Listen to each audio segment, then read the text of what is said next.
예수님 부활하셨습니다. 예수님 부활하심은 우리에게 소망이고 기쁨입니다. 예수님 부활하심은 기독교의 기초이고, 예수님 살아나심은 우리를 영원히 살 수 있게 하는 생명입니다.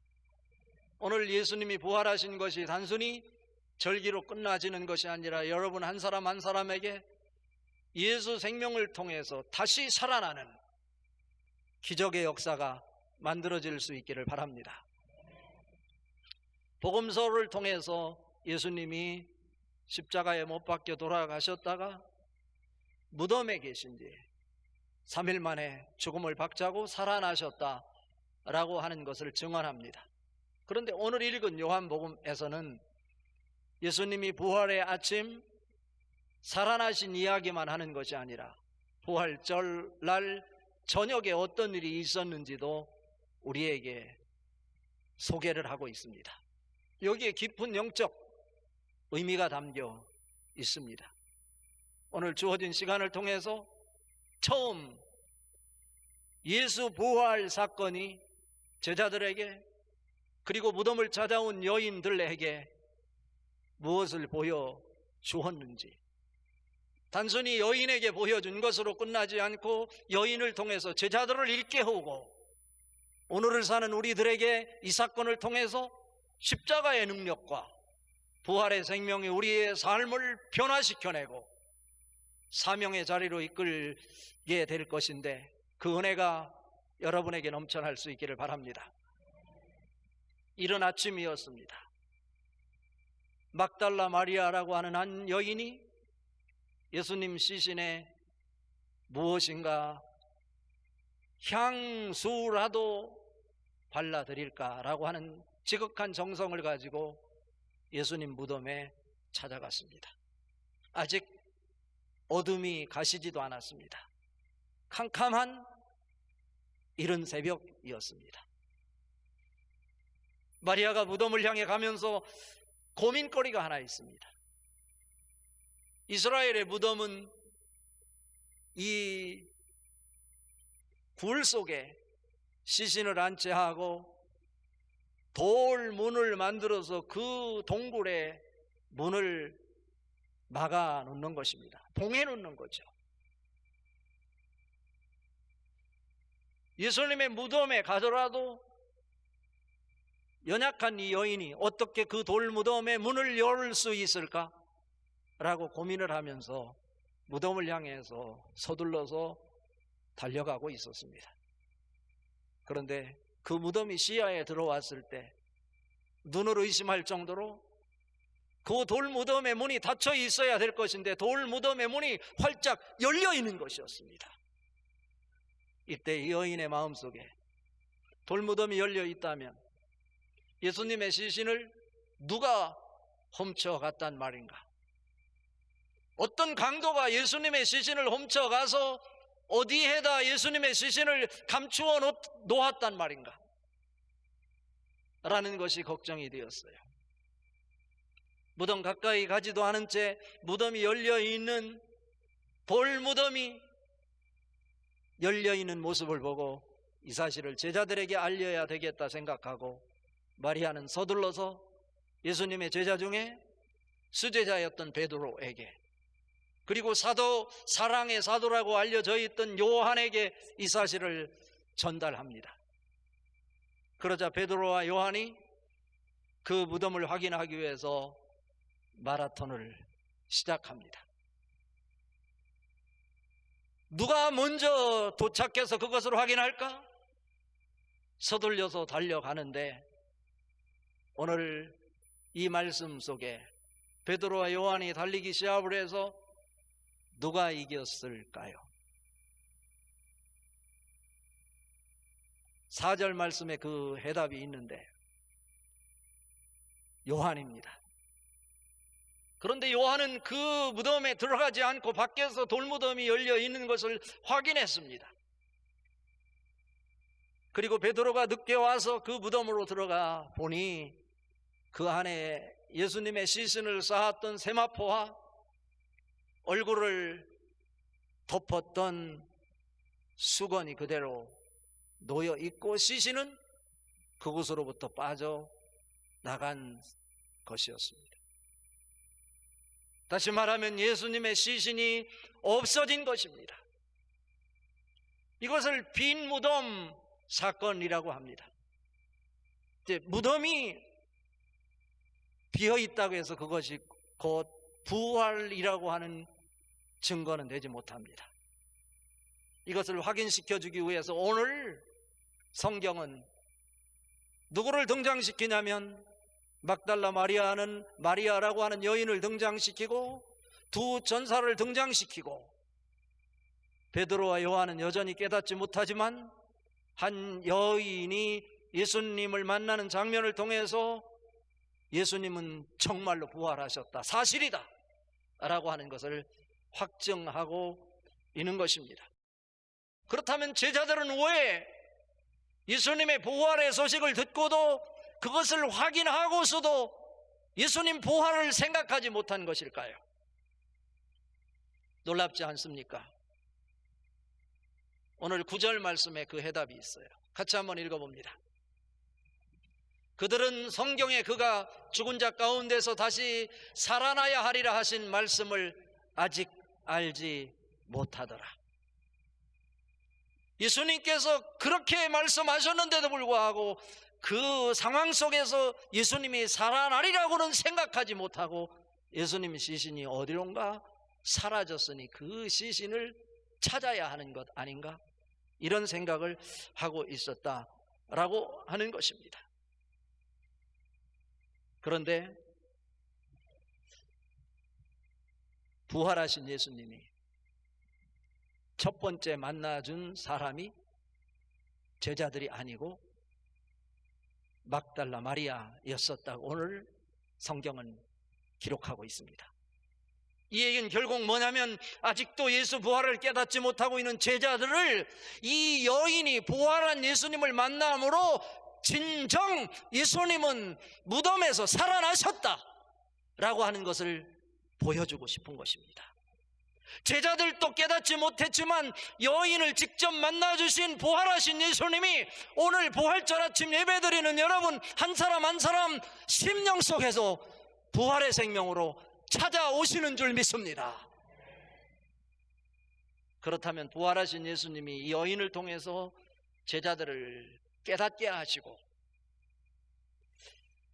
부활하신 예수님이 우리에게 보여주고 싶으신 메시지는 뭐냐면 어떻게 부활하신 예수님을 확인할 수 있는지 방법론을 제시하면서 부활하셔서 제자들과 함께 그림으로 그려내는 그 세계를 우리에게 보여주고 싶으셨다라고 하는 것입니다.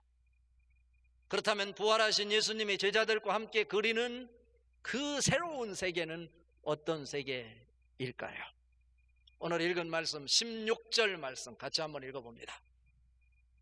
예수께서 마리아야 하시거늘 마리아가 돌이켜 히브리 말로 라보니 하니 이는 선생님이라는 말이라. 이것은 예수님께서 평상시 이 여인을 향해서 다정한 음성으로 불러주던 마리아 이름입니다. 그때서야 마리아가 예수님 음성인 것을 알아차리고 라보니, 여기서 히브리어인데요, 히브리어로는 라보니라고 하는데 우리말로 번역해서 라본이라고 하는데 여기에서 라본이라고 하는 것은 그냥 선생을 의미하는 것이 아니라 신적인 스승을 의미하는 단어라고 하는 것입니다. 이 마리아가 어떤 사람이었습니까? 누가복음 8장 2절에 보면 귀신 들렸다가 고침을 받고 건강한 몸으로 회복되어 예수님 곁에서 예수님을 가까이 모시고 따랐던 여인입니다. 7 귀신이 들렸다고 하는 것은 제정신으로 살지 못하고 내가 목숨은 붙어 있지만 내가 무엇 때문에 살아가는지 알아차리지 못한 채 혼란스러운 상황 속에서 마지못해 사는 인생이었을 것입니다. 내가 정신을 차려보려고 하더라도 제 정신이 나오지 않고 내가 어디를 향해서 무엇으로 위해 사는지도 알지 못한 채 살아갔던 그 인생이라 말할 수도 없습니다. 그런데 예수님을 만나서 7 귀신을 쫓아내고 치유를 받고 고침을 받아 맑은 정신으로 내가 살아야 될 이유, 주님이 주시는 비전을 향해서 행복한 인생을 살아갔던 마리아, 그러니 예수님을 떠날 수가 없었던 것입니다. 끝까지 무덤을 지켰던 그 여인에게 부활하셔서 가장 먼저 예수님의 사랑을 품고 있었던 여인을 향해서 마리아야 라고 이름을 불러 주시는 것입니다. 자기 이름을 불러주시는 예수님의 음성을 듣고 예수님이 부활하셨다는 것을 확인하면서 라보니, 당신은 죽음을 박차고 무덤에서 살아나신 실적인 하나님이십니다 라고 고백하는 거예요. 이 여인에게 영적으로 감겼던 눈이 자기의 이름을 불러줄 때 뜨여져서 부활하신 예수님을 볼 수 있었던 것입니다. 무덤에서 나흘이 지나서 썩은 냄새가 진동했던 나사로 기억합니다. 예수님이 나사로가 죽은 지 나흘이 되어 냄새가 나고 있는 그 상황 속에 가서 예수님이 무덤 앞에서 나사로야 일어나라, 나오라 할 때 그는 세마포 베옷을 동동 감겨진 채로, 얼굴이 가려진 채로 무덤에서 살아서 걸어 나오는 장면이 요한복음 11장 44절에서 소개가 되고 있습니다. 예수님이 부활하신 모습과는 다릅니다. 그때 예수님께서 사람들에게 말합니다. 저 옷을 벗겨라. 그리고 가리고 있는 얼굴 수건을 벗겨내라. 그리고 먹을 것을 주라. 그리고 자유케 하라 말씀하셨어요. 예수님께서 그 사건과 연관해서 우리에게 주시는 말씀이 요한복음 11장 25절 26절입니다. 예수께서 이르시되 나는 부활이요 생명이니 나를 믿는 자는 죽어도 살겠고 무릇 살아서 나를 믿는 자는 영원히 죽지 아니하리니 이것을 내가 믿느냐? 라고 말씀하고 있습니다. 나사로 이름을 불러줄 때 나사로가 죽음에서 살아났습니다. 사울의 이름을 불러줄 때 사울이 예수님 말씀에 순종하여 바울로 바뀌었습니다. 우리들도 어쩌면 부활하신 예수님을 알아차리지 못한 채 내가 이루려고 하는 그 꿈을 향해 헛된 일을 붙잡고 열심히 시간을 투자하고 있는지 모르겠습니다. 내가 예배는 하고 있지만 정말 부활하신 예수님을 만나지 못한 채 종교인이 되어 신앙생활하고 있는지 모릅니다. 그런 우리들을 향해서 이 시간 마리아에게 직접 마리아 이름을 불러주었던 것처럼 여러분의 이름 한 사람 한 사람의 이름을 불러주시면서 예수님 시신이 도대체 어디 있는 것입니까? 내 눈에 보이는 그 시신이 어디 있는 겁니까? 라고 물어보는 것이 아니라 랍오니, 당신은 신적인 하나님의 아들이십니다 라고 답변을 해야 할 것입니다. 더 중요한 것은 부활하신 예수님이 마리아의 이름을 불러주시고 마리아와 이렇게 대면하면서 마리아가 예수님의 몸에 손을 대려고 하니 아직 내가 아버지께로 가지 않았으니 손을 대지 말라 이렇게 말씀하면서 이 마리아에게 들려주는 이 메시지 속에 아주 귀중한 부활한 예수님이 제자들과 함께 그리려고 하는 그 세상을 소개하고 있어요. 17절 말씀 같이 한번 읽어봅니다. 예수께서 이르시되 나를 붙들지 말라. 내가 아직 아버지께로 올라가지 아니하였노라. 너는 내 형제들에게 가서 이르되 내가 내 아버지 곧 너희 아버지, 내 하나님 곧 너희 하나님께로 돌아간다 하라 하시니. 이게 무슨 말씀입니까? 지금까지 하나님은 예수님의 하나님이셨습니다. 하늘에 계신 아버지 하나님은 예수님의 아버지셨습니다. 그런데 마리아 이름을 불러주시고 마리아에게 내 형제들에게 내가 아버지께로 간다는 사실을 전하라. 그런데 아버지를 소개하면서 내 아버지 곧 너희 아버지, 내 하나님 곧 내 하나님, 제자들을 향해서 내 형제들. 무슨 말씀입니까? 예수님이 부활하심으로 하나님과 예수님과 직접적인 관계였던 것이 그것으로 끝나지 않고 예수님을 믿는 사람들에게 예수님의 형제가 되고 예수님 자매가 되고 하늘나라의 한 가족 공동체를 이루어 하나님을 한 아버지로 모시는 하나님 나라의 가족이 일원이 되었다, 가족의 일원이 됐다라고 하는 것을 선언하고 있는 것입니다. 그렇다면 우리는 부활하신 예수님을 만나 그분의 형제가 되고 한 가족이 되어서 하나님을 주인으로 모시고 아버지로 모시고 사는 사람일 것인데 어떻게 살아야 될까요? 이 여인을 통해서 제자들을 깨우쳐주는 거예요. 어떤 자가 기독교인입니까? 누가 그리스도인입니까? 내가 예배를 드린다고 그리스도인이 아닙니다. 내가 좋은 일을 많이 한다고 그리스도인이 아닙니다. 그리스도인은 부활하신 예수님이 내 속에 와서 살고 계셔야 그리스도인입니다. 로마서 8장 9절에 만일 너희 속에 하나님의 영이 거하시면 너희가 육신에 있지 않고 영에 있나니 누구든지 그리스도의 영이 없으면 그리스도의 사람이 아니니라. 요한일서 5장 12절에 아들이 있는 자에게는 생명이 있고 하나님의 아들이 없는 자에게는 생명이 없느니라 말씀하셨어요. 로마서 8장 11절에 이어서 말합니다. 예수를 죽은 자 가운데 살리신 이의 영이 너희 안에 거하시면 그리스도 예수를 죽은 자 가운데 살리신 이가 너희 안에 거하시는 그의 영으로 말미암아 너희 죽을 몸도 살리시리라 말씀하셨어요.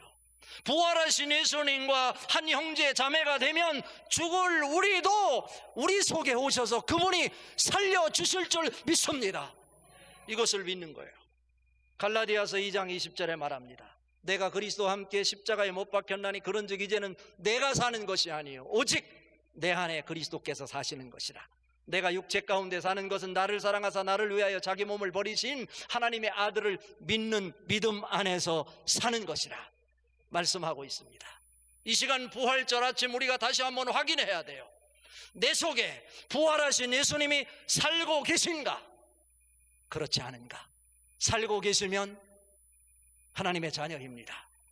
살고 계시면 기독교인입니다. 그분이 살고 계시지 않으면 기독교인이 아닙니다. 오늘 말씀 결론입니다. 그렇다면 우리는 부활의 아침, 우리 속에 들어와 살고 계신 예수님을 품고 사는 사람, 부활에 대해서 산 믿음을 갖게 될 때 사명을 발견하고 사명을 품고 살아가는 사람이 될 수 있다라고 하는 것입니다. 오늘 읽은 말씀 8절과 19절 말씀 같이 한번 읽어봅니다. 그때야 무덤에 먼저 갔던 그 다른 제자도 들어가 보고 믿더라. 19절 말씀 읽습니다. 이날 곧 안식 후 첫날 저녁 때 제자들이 유대인들을 두려워하여 모인 곳에 문들을 닫았더니 예수께서 오사 가운데 서서 이르시되 너희에게 평강이 있을지어다. 부활절 저녁에 있었던 일이에요. 예수님 시신이 없어졌다는 소식을 듣고 또 예수님이 부활하셨다는 소식을 듣고 흩어졌던 제자들이 다 예루살렘으로 모였어요.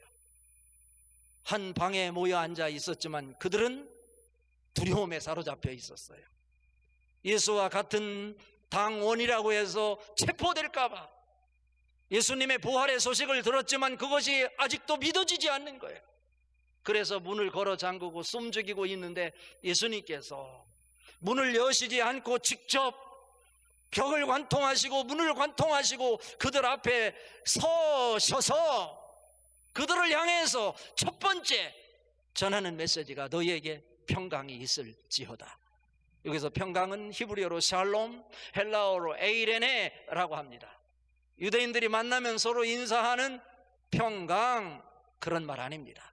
오늘 상황은 제자들이 두려움 속에 사로잡혀 있는 그들을 향해서 너희에게 평강이 있을지어다 라고 외치는 메시지입니다. 제자들이 왜 두려워하고 있습니까? 부활하신 예수님이 함께 하시지 않기 때문에 불안한 것입니다. 두려운 것입니다. 요한복음 16장 7절에 이미 예수님께서 제자들을 향해서 너희를 떠나가는 것이 너희에게 유익이라. 내가 가면 너희에게 보혜사 성령을 보내주시리라 말씀하셨어요. 지금까지는 예수님을 육체적으로 서로 마주하고 대화를 했다면 부활하신 예수님은 육체적인 만남이 아니라 시간 공간을 초월하여 우리와 함께 하시는 하나님이십니다. 이분을 성령님이시라고 하는 거예요. 제자들이 두려웠던 것은 부활의 영인 성령님이 그들과 함께 하신다고 하는 것을 믿지 못했기 때문에 두려운 거예요. 평강을 선언하신 것은 내가 너희와 함께 할 것이다, 두려움은 사라질지어다 라고 하는 거예요. 여러분에게 환경이 어떠하더라도, 오미크론으로 인해서 여러분이 두려움이 있다 할지라도, 우크라이나 전쟁을 통해서 인권이 짓밟히고 집을 잃고 나라를 잃고 피난민이여 미래가 보이지 않는다 할지라도 부활하신 예수님이 그들과 함께하면 그들에게는 희망이 있습니다. 우리에게도 살 길이 있습니다.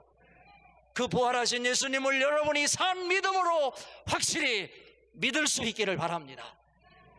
두 번째, 예수님께서 부활하시고 제자들에게 하신 말씀이 뭐냐면 사명을 부여하시면서 주신 메시지가 있어요. 아버지께서 나를 보내신 것 같이 나도 너희를 보내노라 라고 하시면서 숨을 내쉬며 그들에게 이르시되 성령을 받으라 말씀하셨어요. 여러분, 최초의 인간 하나님이 만드실 때 창세기 2장 7절에 보면 여호와 하나님이 땅의 흙으로 사람을 지으시고 생기를 그 코에 불어넣으시니 사람이 생명이 된지라 말씀하고 있어요.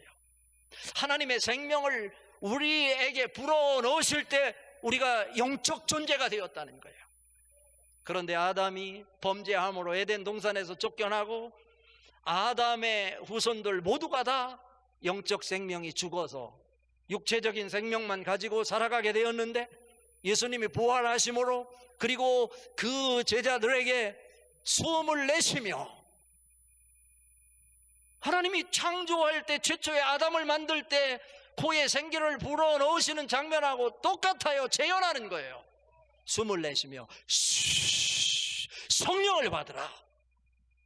그럴 때 하나님의 생명이 다시 제자들에게 스며들었던 것입니다. 생명이 스며들므로 인해서 그들 영적인 눈이 뜨여 사명을 보게 되었고, 아버지께서 나를 보내신 것 같이 나도 너희를 보내노라. 그 사명 붙잡고 살아갈 때 행복한 인생이 된다 라고 하는 것을 가르쳐 주셨어요. 부활의 아침에 단순히 예수님이 살아나셨다는 것으로 끝나는 것이 아니라 부활하신 예수님 우리에게 찾아오셔서 평강을 선언하시고 내가 시공을 초월하여 너희와 함께 할 것이다, 성령을 받으라, 숨을 내쉬며 우리의 인생 속에, 내 심령 속에 성령을 불어넣어 주십니다. 사도행전 1장 8절에 오직 성령이 너희에게 임하시면 너희가 권능을 받고 예루살렘과 온 유대와 사마리아와 땅끝까지 이르러 내 증인이 되리라 하시니라. 성령이 우리 속에 들어오니 능력이 생기고 사명이 보이고, 그래서 사명 붙잡고 살아가게 된다는 것입니다. 사명 붙잡고 살아가는 사람은 행복합니다. 얼굴에 미소가 있습니다. 기쁨이 있습니다. 감사가 있습니다. 은혜가 있습니다. 그래서 시편 16편 11절에 주께서 생명의 길을 내게 보이시리니 주의 앞에는 충만한 기쁨이 있고 주의 오른쪽에는 영원한 즐거움이 있나이다 말씀하고 있어요.